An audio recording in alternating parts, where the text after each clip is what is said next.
conversations that Jesus had with a person before he died on the cross. Jesus spoke to a thief. Spoke to a man who had been caught stealing, who was labeled as a revolutionary.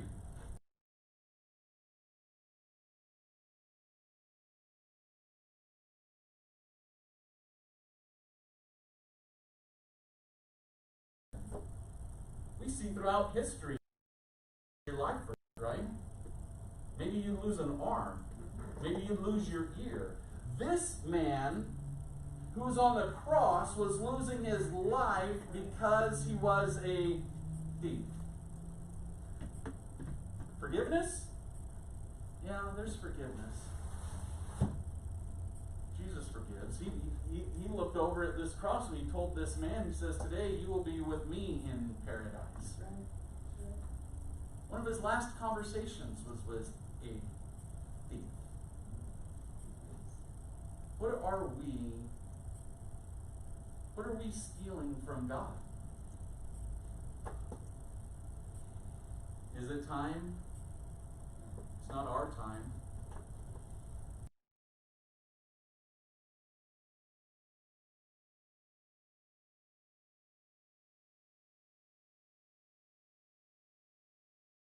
Has been our time.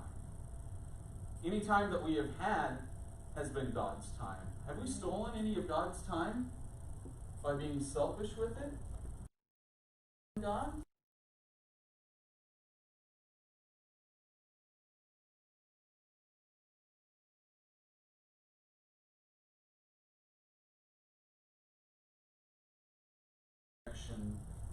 Caring. We're keeping that close. God gave it to us to give to others. Are we stealing it from God's purposes because we're keeping it to ourselves? It's not yours. It's not ours. There's no asterisks. There's no exceptions to the 8th commandment. You not steal. Because it's not ours. You know, if we can get this right, we can teach our kids to get this right. Maybe someday we won't have to spend so much on security. Could you imagine if we took all of that money that is spent on home defense and security and gave it to God? Can you imagine what we could do with the kingdom if we didn't have to spend all of this money on protecting things that we've already been told? God already has a rule for this. If we just simply, as a world, followed his rule, we wouldn't have to spend all this money on it. And what if we took that money and put it back into the kingdom?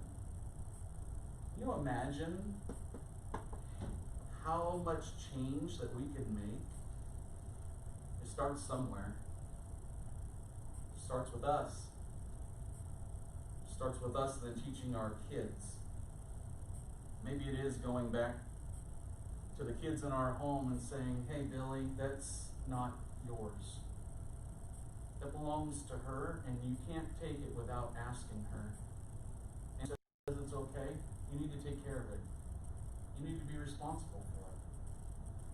Because it's not yours. It belongs to somebody else. And if you take it, you have destroyed the trust in your community. Once we build those bonds in our community, we can build those bonds even stronger in our family. We can build those bonds even stronger in our relationships. But it all starts with simple actions. Like, if it's not yours, don't touch it, right? It's somebody else's. It seems so simple. You know why? Because it's simple. Because it's simple. Let's pray. Lord, I want to thank you this morning. I want to thank you for a lesson on something that we all know, that we all knew growing up. Something that our teachers taught us. But you can show us now from an adult perspective how we can take something that we learned as a child and see how it's still so relevant, how it's still so important in our world.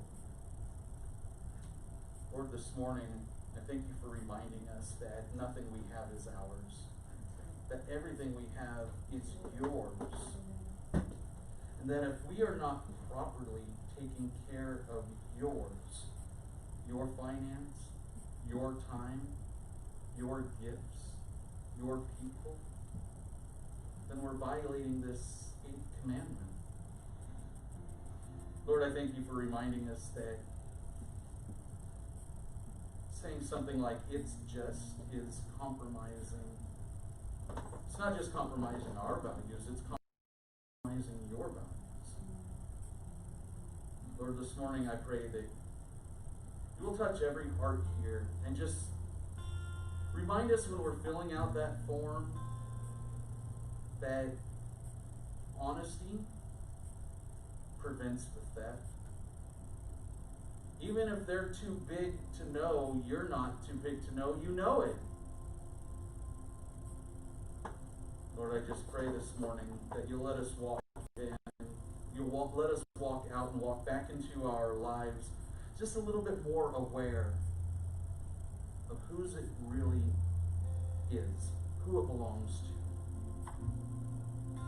Lord, let us protect it for you. This morning I ask for you to protect our hearts, to bring that security into our hearts, keep our eyes focused on you. Lord, hear our worship, hear our praise. We love you this morning. We honor you, and we pray all this in Jesus' name. Amen.